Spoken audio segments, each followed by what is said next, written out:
I think this metamorphosis of caterpillar to butterfly is one of the most magical phenomena in nature. And it can be, it's magical just in that transformation. But it's also a metaphor for ourselves, which is inside every one of us is trapped, extraordinary being with, great potential, great gifts. And if you are spiritual, it's a piece of the divine.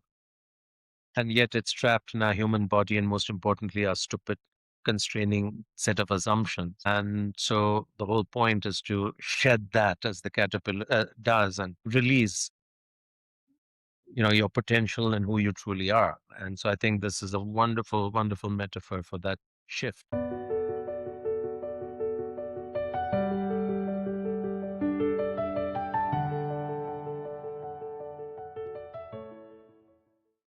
What the heck do I do with my life? That's not just a question, that's the question. The one that keeps ambitious people awake at 2 a.m., the one that haunts the engineer who's climbed every rung of the corporate ladder and still feels empty, and the one that a billion young people across India and the global south are asking right now, with no clear answer in sight. My guest today has not only asked that question himself, he wrote the book on it, literally. I have it right here. He's led Microsoft India and Cummins India. He's chaired the boards of Bank of Baroda, Infosys, Hitachi, and the Rockefeller Foundation. He's stewarded billions of dollars in clean energy investment across the global south as the chairman of the Global Energy Alliance for People and Planet. He's championed 1.8 billion young people as UNICEF's special representative for youth and innovation. And through the Global Alliance for Mass Entrepreneurship, he's on a mission to create 50 million plus jobs, not through corporate hiring, not through government schemes, but by unleashing the entrepreneurial spirit of everyday Indians. He's a thinker, a builder, and one of India's most respected voices on leadership, artificial intelligence, climate, and the future of work. Ladies and gentlemen, boys and girls, welcome to Luminary Lounge. I'm your host Murali here, and today I have the privilege of sitting across, virtually of course, Mr. Ravi Venkatesan. Ravi, as he wants me to call him, welcome to the lounge. It's an absolute honor to have you here. Hey, Murali, thank you for that effusive, generous introduction. You've set high expectations. I hope we can live up to it. I'll start with something which actually intrigued me. This cover is a wonderfully designed cover. The red in the first do and the green in the second do. But what intrigues me is this T-Rex here.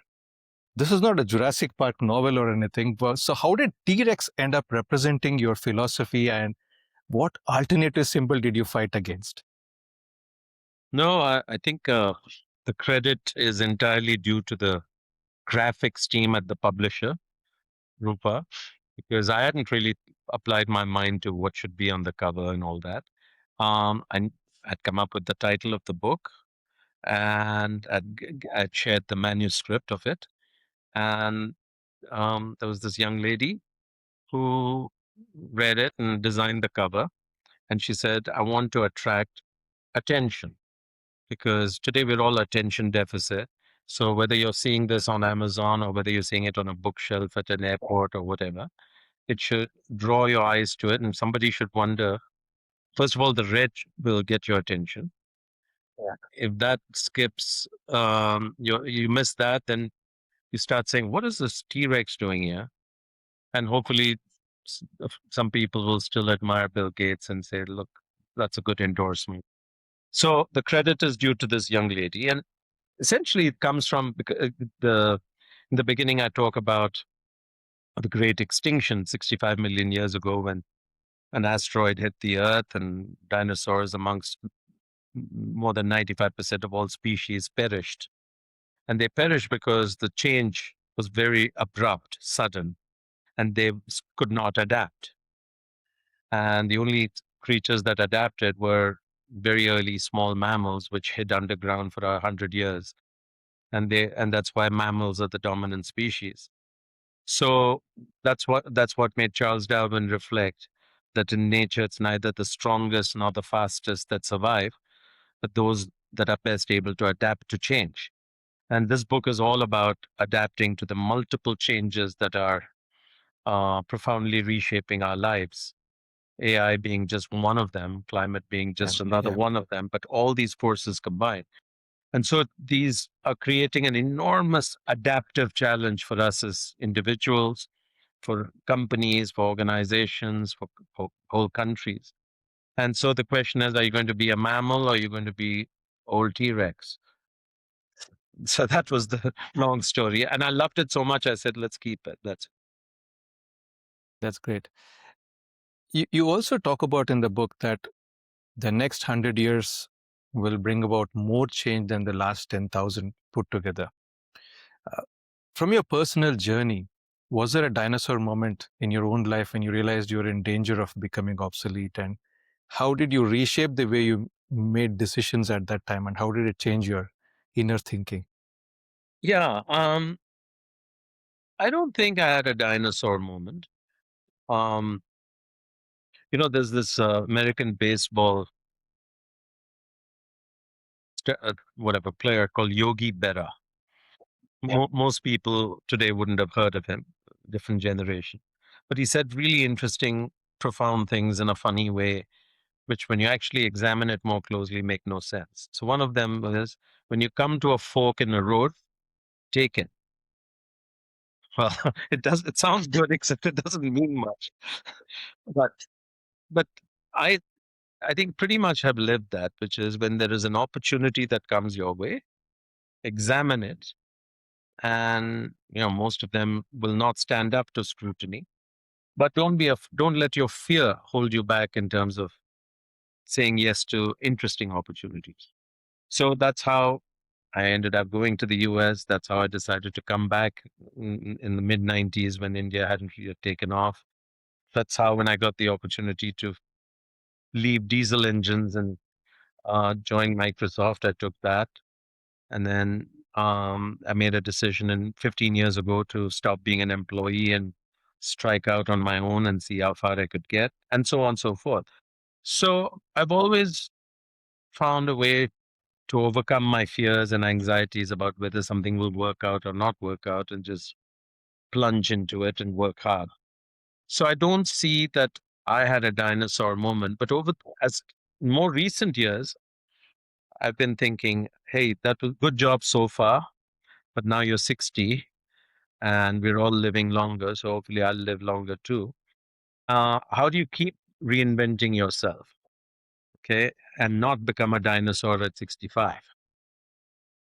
So how do you continue to be on the forefront of things that are shaping our world?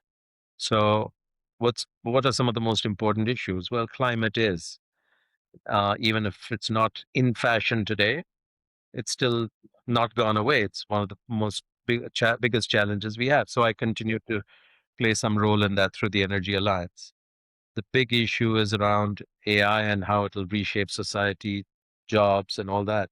So I'm very involved in that. I'm writing a book. Game focuses on how do you prepare people for a future without jobs.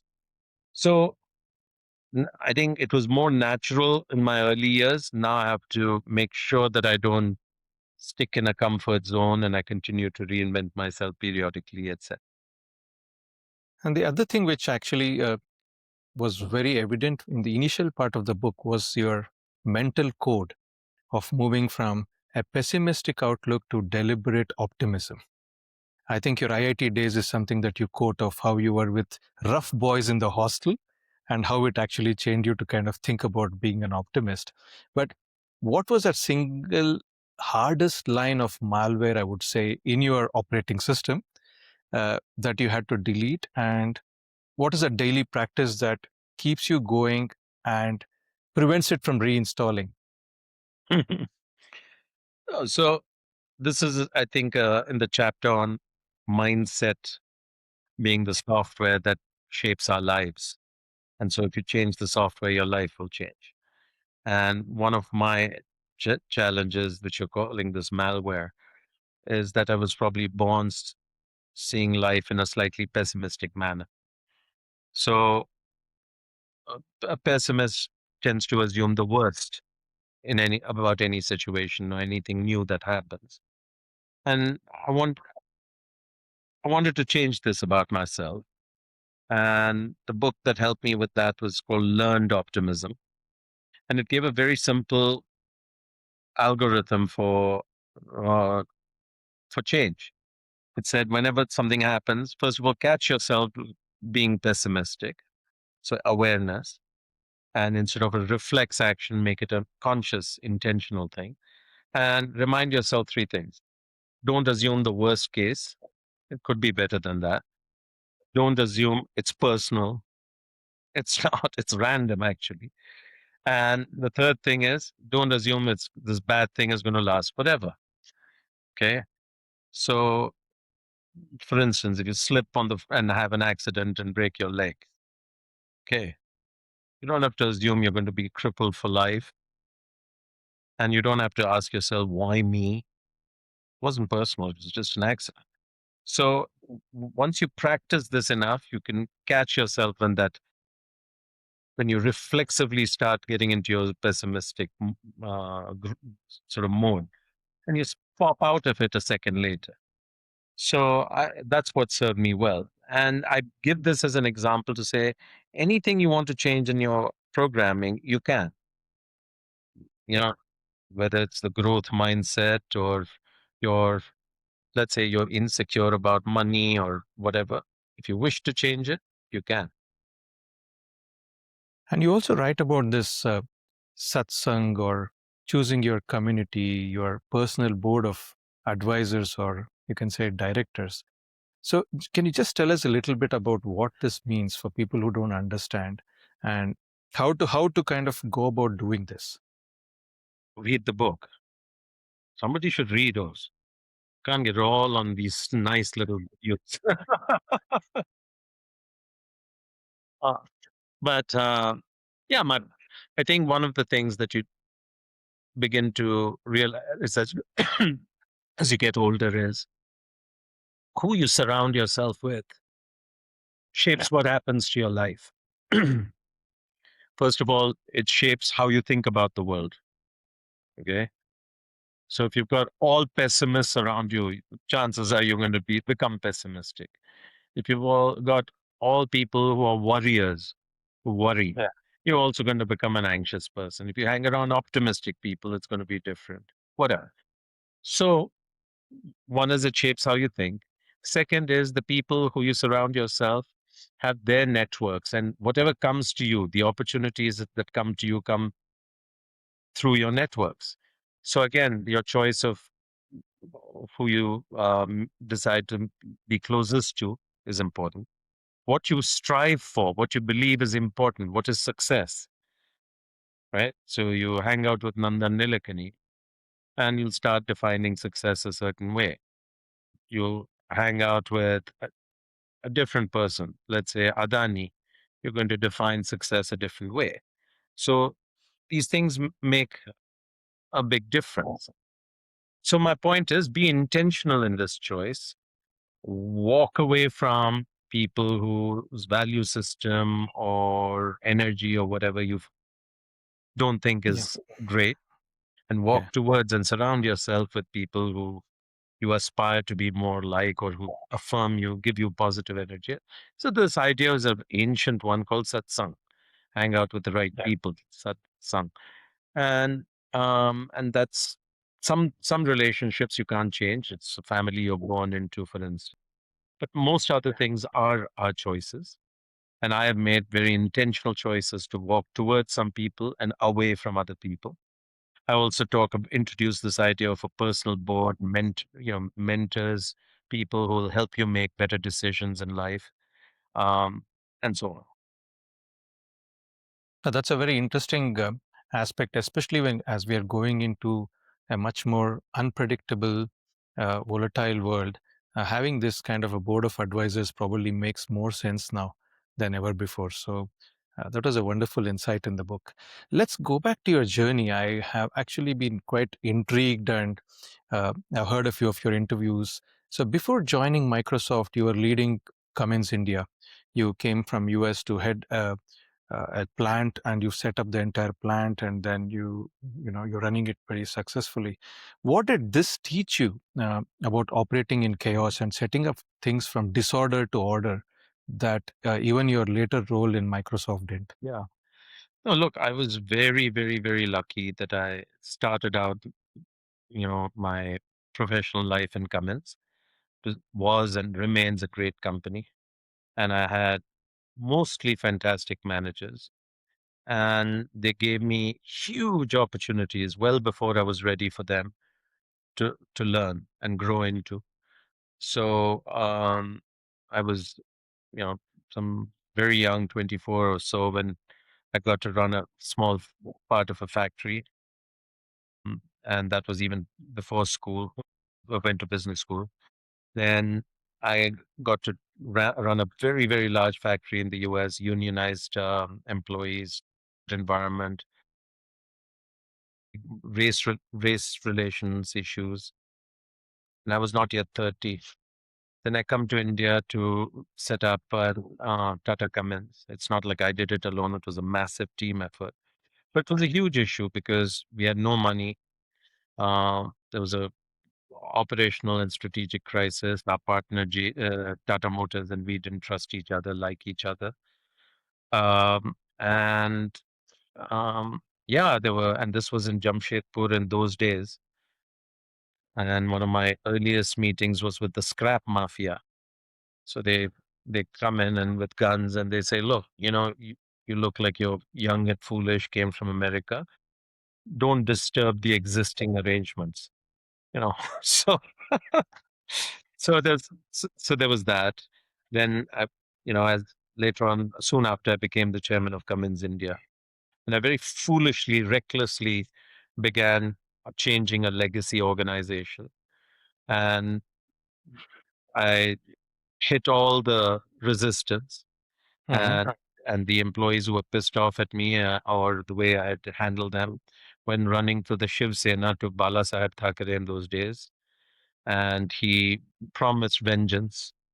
So it got very complicated and ugly. And learning to deal with that was very important. So I went running for counsel to Rahul Bajaj in those days, who was the patriarch of industry in Pune, and then Sharad Pawar, who was a political godfather. Yeah. And they gave me great counsel on how you do change management, how you need to get your key stakeholders on your side before you do these things.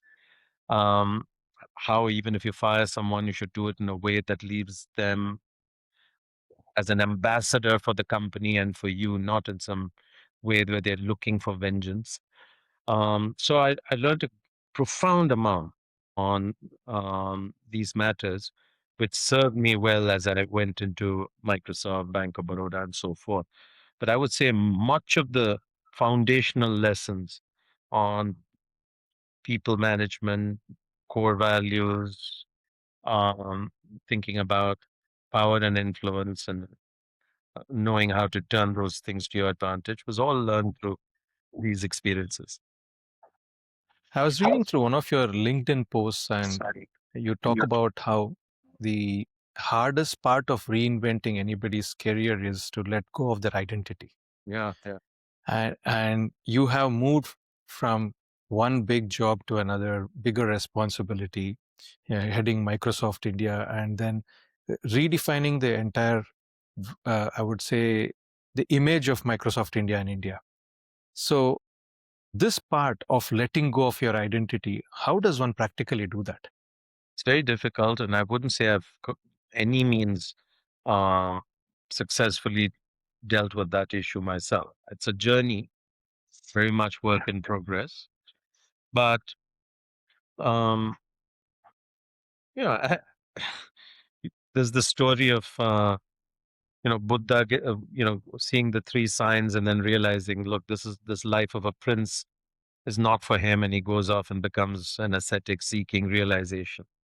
So there are these moments which happen to all of us, which reminds you of something powerful and gets you thinking. So many years ago, I was quite young, and I was the MD of Tata Cummins. It was now mid 90s or something. And I went to the used to go to the company in a car, which the company provided. One day I went in somebody else's car, or I think I drove myself. And normally the watchman all salute sharply and saying, Saba again. The bugger that day comes and says, who are you? Okay. So what you realize is he's saluting the car, not you. And the car is a proxy for the CEO. So, so I never forgot that because it reminds you that don't get confused by the job and the title. Those are temporary. Um, they're there for a short time. For instance, I laugh at all these most powerful businessman award, most powerful woman award, most okay, because the award is really for the company and its importance. Okay. So take Chanda Kochar of ICICI. She was celebrated CEO, but once you separated ICICI from her, I bet most of the viewers are saying, "Who's Chanda Kochar?" and they'll have to look her up. Yeah. Yeah, or even great people. Nobody remembers, the past cricketers. So you have to remember that your job, your success, your title, all these things are not your identity, and you have to figure out who are you then. And that takes a lot of courage because you have to walk away from those things that you've got wedded to. But the problem is you construct a new identity. So it's not like you don't care. You very quickly adapt and created a whole new identity. So who's Ravi today? Well, he's a social entrepreneur and writer. Okay. So it's not like you've shed identity, you've just mutated it. That's true. Um, Now, can you even give that up? But this is very hard, right? So some Ramana Maharishi may have achieved it, Yeah. Yeah. Yeah. where he was beyond identity. So that's the sort of end state at least I'd like to get to, but it doesn't matter. I can't say that's where I am today. That brings me to a very interesting concept again when you speak about the change in identity is the change in thinking from the mindset of scarcity to abundance, because early part of life we are always chasing something because we don't have it, and later once we achieve it we know that there is abundance in the universe. So this change in mentality from scarcity to abundance, how does one achieve it and why is it so important? Mhm. Yeah. So, first of all, you have to be aware of this idea of scarcity versus abundance, right? So, it's a very, very foundational concept, which I think most people don't think about. They're all victims of it, but um, they don't think about it. And in my book, I do discuss that as well. Let's say that the reason why you should cultivate an abundance mindset is A, you're happier if you're not than if you have scarcity. And there's empirical evidence that you'll be more successful if you operate from a sense of abundance than scarcity. And this can apply to many things. The obvious thing is money. Okay. Many of us grew up without adequate resources. I think it's less true today, more true of my generation. Now, that's where you started, but at some point we were lucky. We got a lot more success, a lot more money than. But if you don't let go of that mindset, even when you have $10 million sitting in the bank, you'll go chasing more money and you'll hold on to it and you'll be mean and stingy to your employees, to your family, to etc. And the only time you'll wake up is in the last moments of your life and you say, oh shit. But by then it's a little too late. So the trick is to catch this nature in yourself, and it has nothing to do with how much you actually have. And I give an example of this beggar lady outside my house who will unfailingly smile and offer you a cup of tea, right? So she's the beggar, and she's saying, "Hey, how's it going today?" And what can I offer you a cup of tea? That's abundance. So it has no correlation to what you actually have. So I was able to work on this scarcity issue from a financial sense. But that's not the only capital. We also have other forms of capital. For instance, helping each other. If you think helping is going to make you less, that's scarcity. If you think that helping others is going to make you bigger, that's abundance. So some people have a real challenge with that. My big struggle right now is around time. I continue to operate with a scarcity mentality around time. So just see how long it has taken for us to schedule this conversation. That's true. There's no real logical reason why we couldn't have carved out 1 hour 6 months ago. But I have this thing. So the point I'm saying is start with at least awareness that you have a problem to work on. And then there's a set of ways in which you can gradually cultivate abundance. I think that's a wonderful way to kind of put the entire concept of abundance and scarcity, especially I think the fact of paying forward and the gratitude that you mentioned multiple times, not only in your book, in your multiple posts and in your interviews. But the other thing which I am sure you're extremely passionate about is this concept of chaos, leadership, and you're dedicated a chapter to it and you speak very passionately about it. So I would like to start with this story that you mentioned about this 11-year-old boy in Ahmedabad garbage dump who led his community to fix basic problems. So it was very inspiring. So what did this boy show you that even veteran CEOs miss? What did he do that actually gave you that reason to write about him? Well, the most important message is leadership is not about power or title or position, because that's how most of us define. Leadership is actually how you act. And there are many people who are in positions of great power and authority, like a CEO, who don't have a leadership bone in their body. Okay. They got there somehow. Whereas this boy in the garbage dump is an exemplar of what leadership is. He has no resources, he's young, and he is able to see issues where he can make a difference, like teaching even younger kids whatever little he's learning in school, or during COVID, organizing all the kids to go and deliver food packages to the community around him. These kinds of small things. So the point is, each of us has this leadership potential within us, and we shouldn't outsource it to other people, thinking, "Oh, I'm not a leader; he is," and wait to be rescued. um, but rather in today's world, lean into the challenges that we care about, whatever those challenges are. And it could be in your office, it could be in your home, it could be a societal challenge, whatever. But as you do that, you find that you'll empower yourself more and more. You'll grow in your self confidence. You'll grow in your influence and impact.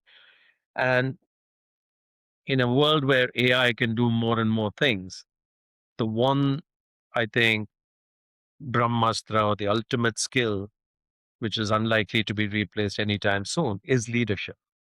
So if you're actually an effective leader, you can get people to follow you with influence rather than power and accomplish things. You don't have to worry about AI and layoffs and any of those kinds of issues. You're going to be just fine. The chapter on leadership actually moved me the most in your book. And there is a question in the last chapter of your book which says, what actually changed you in this entire book? And I felt my answer to that question was that chapter on leadership. You talk about simply get going, you know, you should not kind of wait, think, overthink, become good at sense making and storytelling, be a good storyteller, develop courage, which I truly loved, earn and retain trust, and understand power and influence. Now, if I were to ask you to pick one of these different parameters of what defines or what is required for leadership, which one would you choose and why is it important? Courage. I thought so. Yeah, Thought courage so. is the most foundational element of leadership. Because what is courage? The courage is the ability to act despite your fears. It's not like a brave person doesn't have fears. It is that she or he doesn't slow down because of it. So the courage to be able to take risks, the courage to be able to take decisions and know that it may not turn out the way you want, the courage to recover from failure is important. The courage to do what is I think the most difficult thing in today's environment is the courage to do what is right, um, rather than what is convenient. So we're living in a polarized world in every country, a polarized society. It is so easy to cozy up to power. Okay. Yeah. So you get all kinds of rewards for that. But the courage, it takes real courage to say, no, I'm going to walk my own path. So like that. So I think it's the most important quality. And luckily, it's something all of us can develop. It's just like, as I say in my book, like a muscle that gets better and stronger with practice. Thank you. In fact, I think the toughest part of this courage is, as you said, to make the right decision, the ethical decision, and to do what is right. We talk about this ethical decisions that a person needs to make, and I will quote probably Clayton Christensen's book of How to Live a Good Life. Can you just talk about how one person keeps this character intact and strengthens one's character during their life? Look, I'm not an expert on character or anything. I'll tell you how I try to do it, which is the single most important quality I think is um, being reflective and introspective. Okay, so you making a decision and then realizing, "Shit, that didn't feel good," having regret, and then examining that. Suddenly a thing came to mind. I was one day in a car in Delhi, and I was eating some probably pistachios. And there was this little beggar boy outside who knocked on the window. And I didn't want to give him money. So I, I rolled down the window and gave him two pistachios. And it was a traffic signal. So we were waiting. He ate it. And his eyes lit up with joy. He'd never tasted something so good. Then we drove away.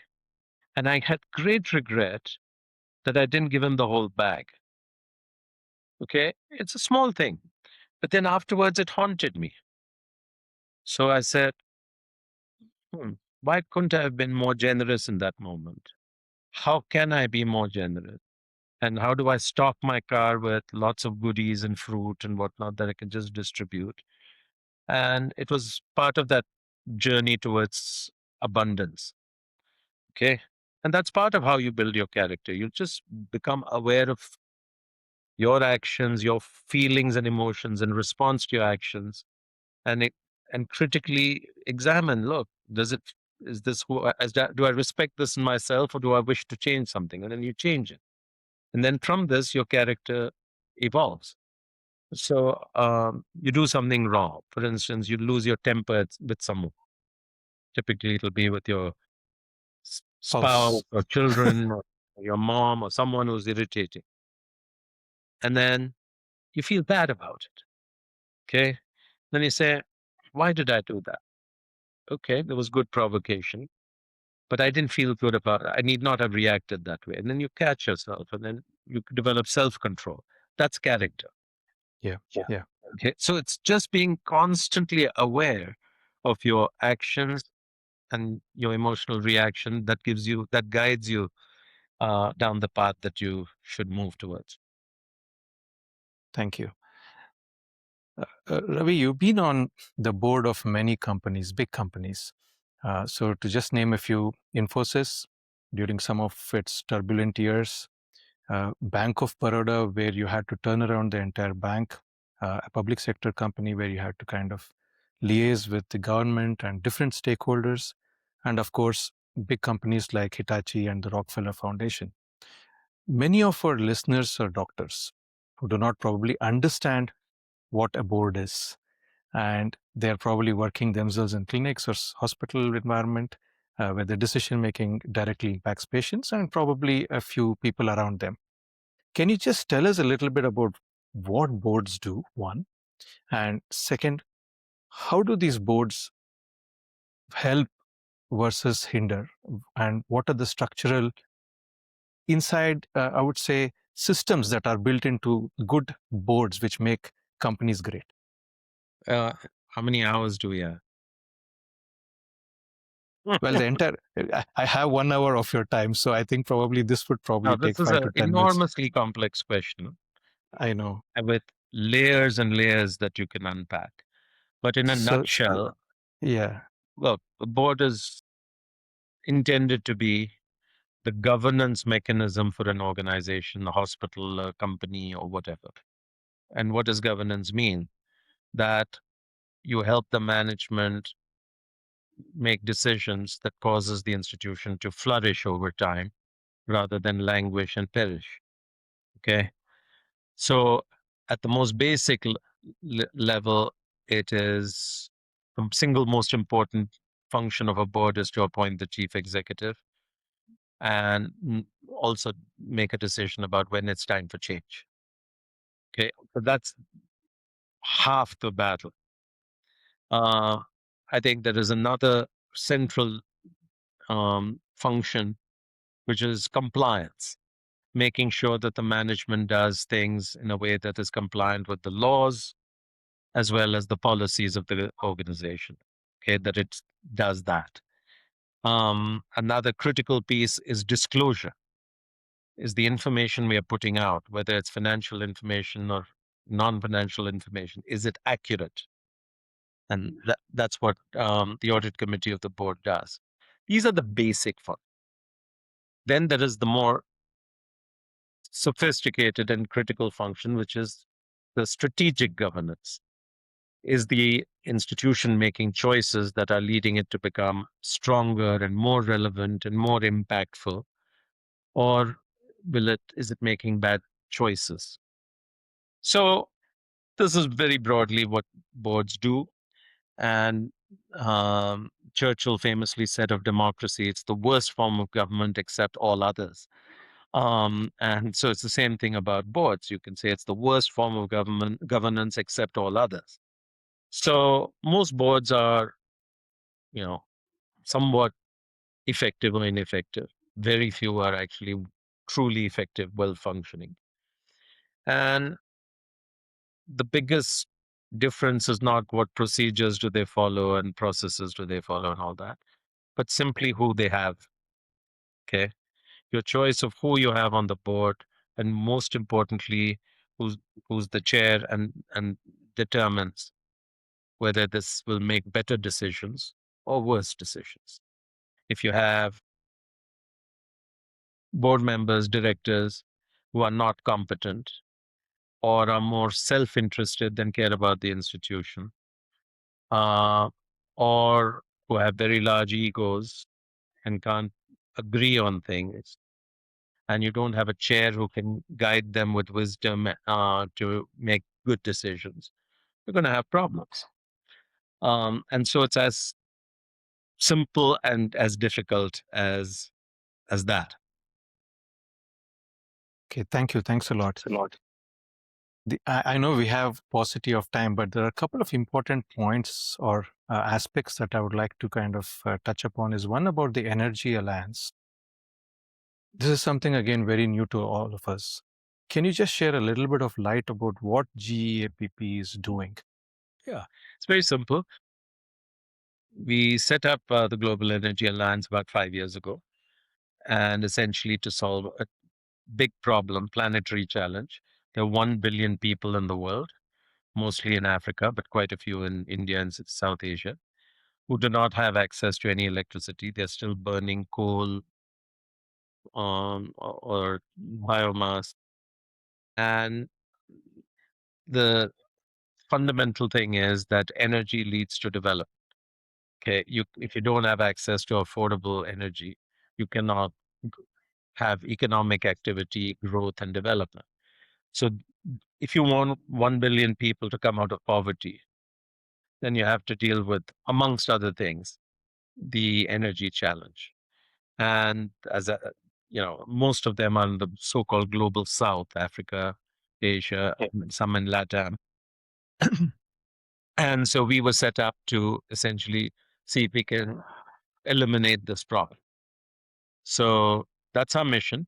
And we have goals around 1 billion people having access to electricity, clean electricity, averting 4 gigatons of carbon in this process, and creating lots of prosperity. So we work in about 5 or 6 countries majorly at this point. And yeah, that's what we do. Any specific country or any place where it Well, is working very actively, and India is any probably story that you can?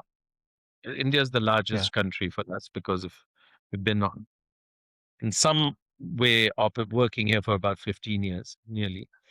And even preceding GA, Rockefeller had a team. And so a lot of our work is in India is around two things.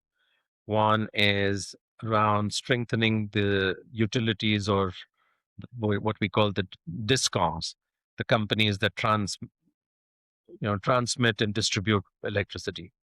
They have huge challenges technically, and they also have huge business model issues, which is why almost all but one utility in India is losing money. And so we have a lot of capability in terms of working with the utility in Jaipur or the utility in Bangalore or Mumbai or whatever to uh, dramatically reduce their losses and improve their efficiency. The other major program of ours is how can we demonstrate that access to electricity results in development and prosperity. So one of our flagship programs is in UP, Uttar Pradesh, where we work with a variety of people, and we worked with women producer groups who were packing rations, school rations, under a government of UP program called the Poshan Abhiyan. But they didn't have access to reliable electricity, so they could minimal equipment they had would not run for more than 4 hours a day. Diesel genset was too expensive and polluting. And so GEAPP came in with its partners, and we were able to give them solar electricity through a mini grid at a very affordable rate. And that doubled their incomes because now they're able to pack for 8 hours instead of 4 hours. Yeah. So now we're expanding this sort of work to thousands of women producer groups across the country. Very simple idea, but if you find a way to scale it, it's great. It's hard work because you have to get government, not for profit organizations, philanthropic funders, and solar developers all working together, with us being the glue that puts them all together. It's neat work, but complicated. That's wonderful. Thanks a lot for highlighting such important, I would say, developmental work that you're doing, uh, especially when it comes to people who really need it. The next thing which I would like to discuss over the next 10 minutes is again something you're extremely passionate about, is artificial intelligence. Uh, your multiple LinkedIn posts, your talks recently, even in the AI summit, uh, uh, talk about how the entry level jobs are the first ones which will be the low hanging fruit that will go to AI. In a country which is preparing students for these entry level jobs, does this scenario keep you up at night? Yeah, this is one of the very, very challenging things for us. So, on one hand, the good news for India is 90% of our economy is in the informal sector. Um, And it's only 10% of us who work in, like you and I and our audience, in the formal sector, and we pay taxes and we get a salary and all that. But And so, in that sense, AI will not be automating that 90% and creating havoc, which is very different if you're in the US, where 98% of the economy is formal. But the problem for us is um, this sector is very aspirational. A lot of it is IT services jobs. And while the low end IT jobs don't pay well and they're like sweatshops, they're still very aspirational because a kid from a lower middle class background, with great difficulty, the family will educate him or her. Very often, it's the first generation to go to college, and they end up at a entry level job in a TCS or some other firm, and that's that. The whole family moves into the middle class. So this is the aspirational path, and if you break that ladder, then you basically shatter dreams. And so I think this is the big risk for India, that we will create, um, yeah, the collapse of hope, if these entry level jobs get automated at great speed, and we don't create new opportunity pathways for young people. Already, the youth unemployment is very, very high. A young person below the age of 30 with a college degree is today 5 times as likely to be unemployed as somebody who is illiterate. The illiterate dude will jump on a motorcycle and deliver some package. Yeah.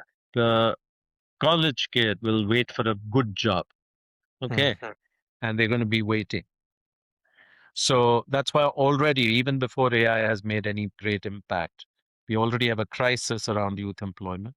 And now this is likely to exacerbate it, which is why I started Game.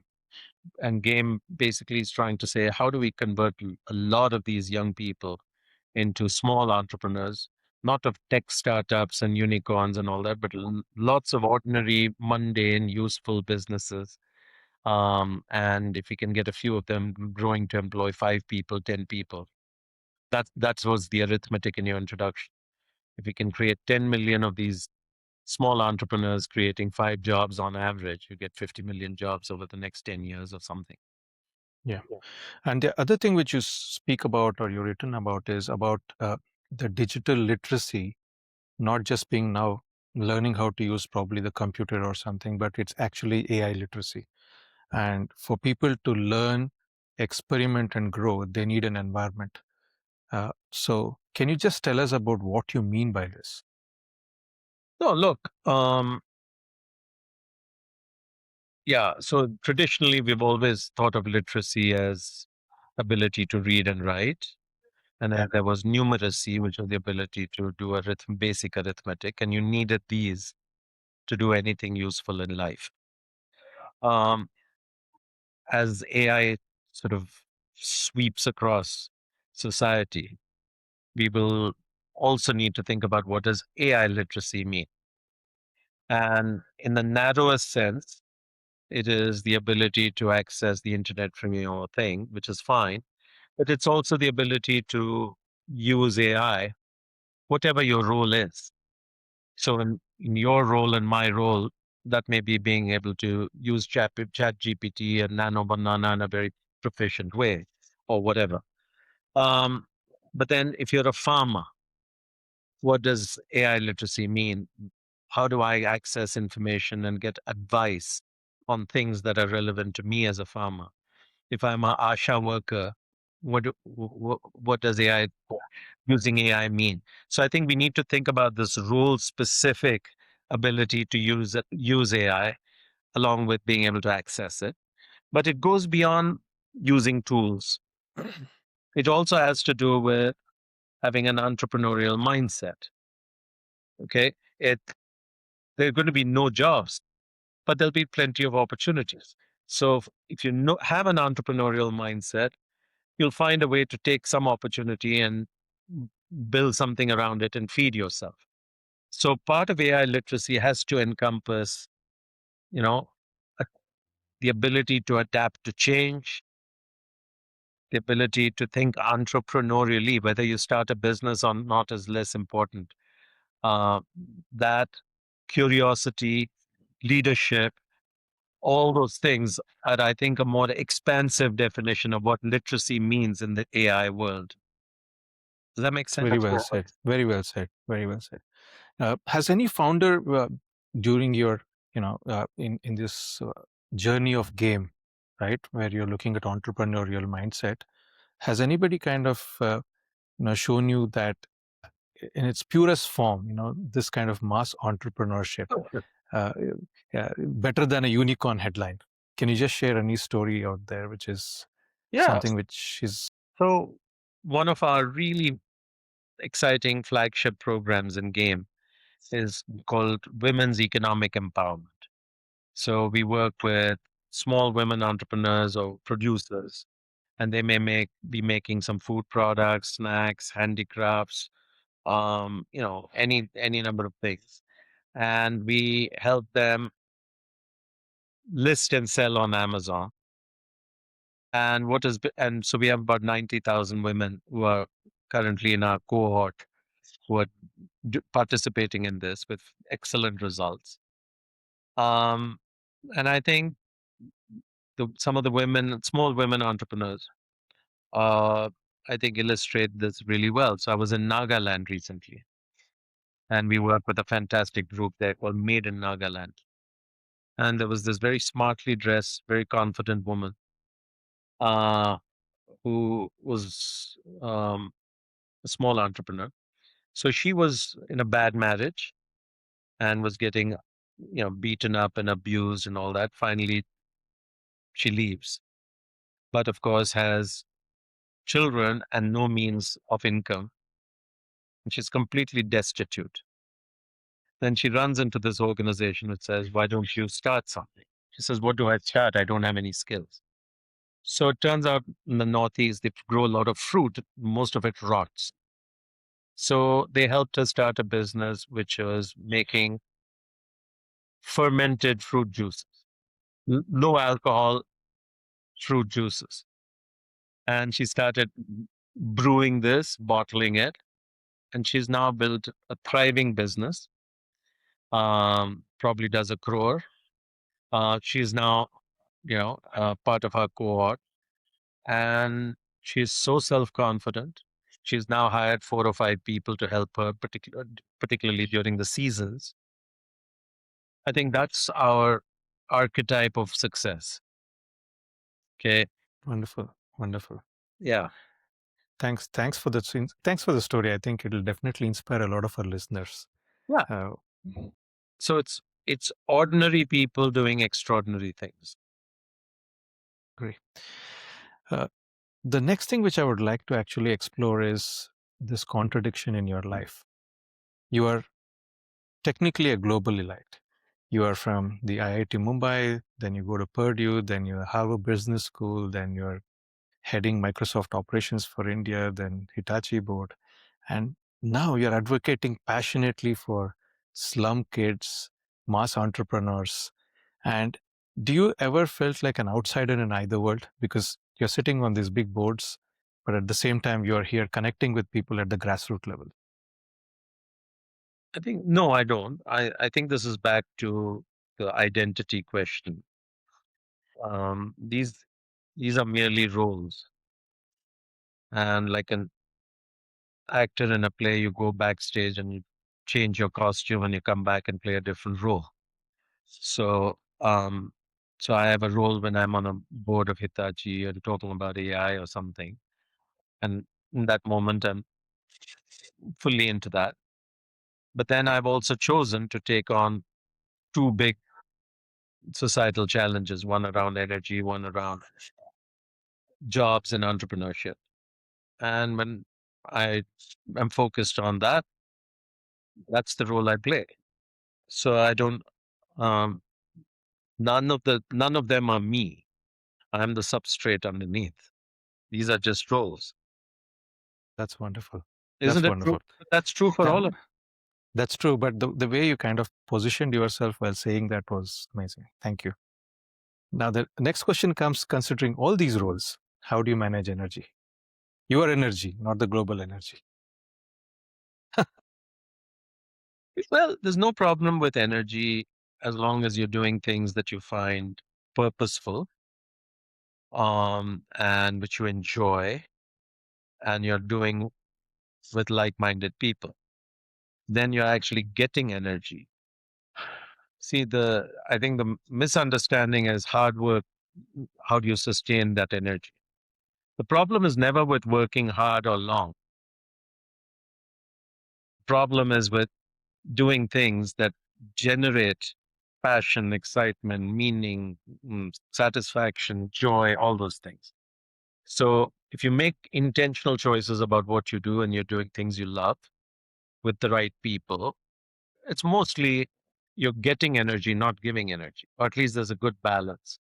Sure, there are challenges during the day and you have to deal with them. And some days I wake up saying, how are we going to raise money and how are we going to sustain our little NGO?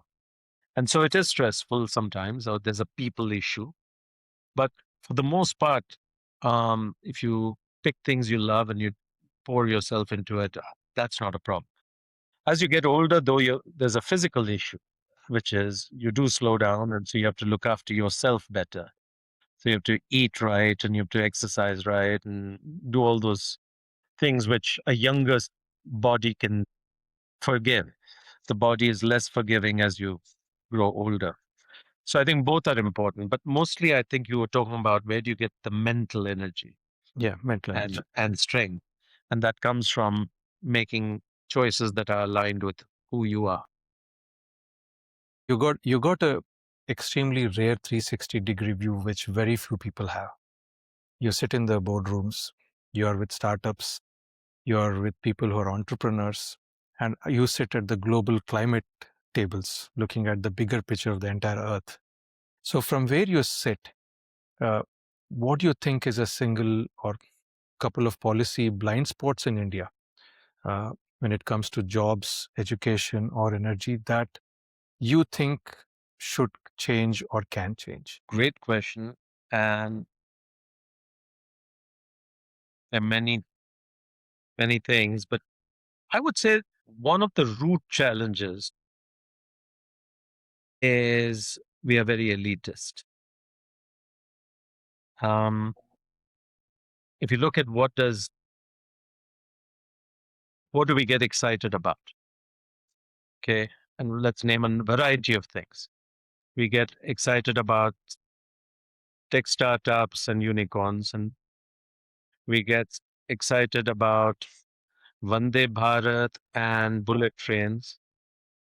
We get excited about iPhone and semiconductor um, fabs. Fabs, yeah. Um, we, everything, we get excited about large companies like Infosys and Reliance, not the small woman entrepreneur. On any dimension, if you take a look, we celebrate the tip of the pyramid and we ignore how we're going to raise the last person. And as a result, I think 90% of our talent is wasted and actually a drain and a drag on on on the country's progress. And the root cause is this elitism. Again, you take education, we'll celebrate IITs and the success of the very top IITians, mostly in the US. You know, so this is, I think, our biggest curse. And the difference is stark when you compare that with China. China's success, I believe, very largely has come from caring about how they lift the last Chinese. Okay. And so they've raised the very bottom and therefore the mean and the median. And we continue to just care about raising the top. Thank you. That's a very introspective thought that I think most of our audience would like to kind of wonder about after this conversation. And we're all guilty of it. This audience is exactly what I'm talking about, including myself. I agree. I agree. I would like to kind of wind up with just another point from your book. I know I'm actually telling a lot is what is there in the book, but this one actually hit me quite hard. That the main point in life is not to become a bigger and stronger caterpillar. Now, I'm a big fan of how a caterpillar metamorphoses itself into a butterfly because it loses everything what it is and but still retains the memory of a caterpillar, which is again amazing. So what you say is very powerful, that you don't become a bigger and stronger caterpillar, but you need to understand who you truly are and become a spectacular butterfly that you are truly meant to be. Uh, I won't ask you a question here, but just a comment on this. Yeah, I think this metamorphosis of caterpillar to butterfly is one of the most magical phenomena in nature. And it can be, it's magical just in that transformation. But it's also a metaphor for ourselves, which is inside every one of us is trapped an extraordinary being with, great potential, great gifts. And if you are spiritual, it's a, it's a piece of the divine. And yet it's trapped in our human body, and most importantly, our stupid, constraining set of assumptions. And so the whole point is to shed that as the caterpillar does, and release, your potential and who you truly are. And so I think this is a wonderful, wonderful metaphor for that shift. Thank you. Mr. Ravi Venkatesan, it's been probably 10 months in waiting to get to talk to you, but it's been a wonderful 1 hour of interaction. And I remember your Diwali post on LinkedIn, which said that you made a resolution to make every interaction with every person just a little more positive. Yes. And whether it's family, a colleague, or a friend, or a stranger, you said, my goal is to leave them feeling a little bit better than before. You've definitely done that to me. And I'm sure you've done that to the audience who's listened to this. And you have mentioned there that you would strive to do that every day with every interaction. So thank you for that powerful message. Thank you for sharing your time, giving your precious time. So on behalf of everyone listening to this conversation, thank you, not just for your time today, but for the way you think, the way you have led and way you lead, and the way you have chosen to spend the most valuable currency any one of us have, which is your time and your energy. Thank you. You came in with a T-Rex on your book cover, and you left us now with a mirror to look at ourselves, to see what we can do to make ourselves better, to live intentionally, and also to know what is enough for each one of us. So for all our listeners, whether you're a student figuring out your first stop, yes, a professional questioning your next move, or a leader wondering if your best chapter is still ahead of you, I hope today's conversation with Mr. Ravi Venkatesan gave you not just answers, but better questions. Because as Mr. Ravi says, the right question is everything. And I urge all of you to pick a copy of his book, a wonderful book, and read it. And if today's episode has moved you, challenged you, or made you think differently, please share it with your friend or colleague. Ask that person, what the heck are you doing with your life? And I think that will probably give a better conversation going ahead. You can find his books in any bookshop.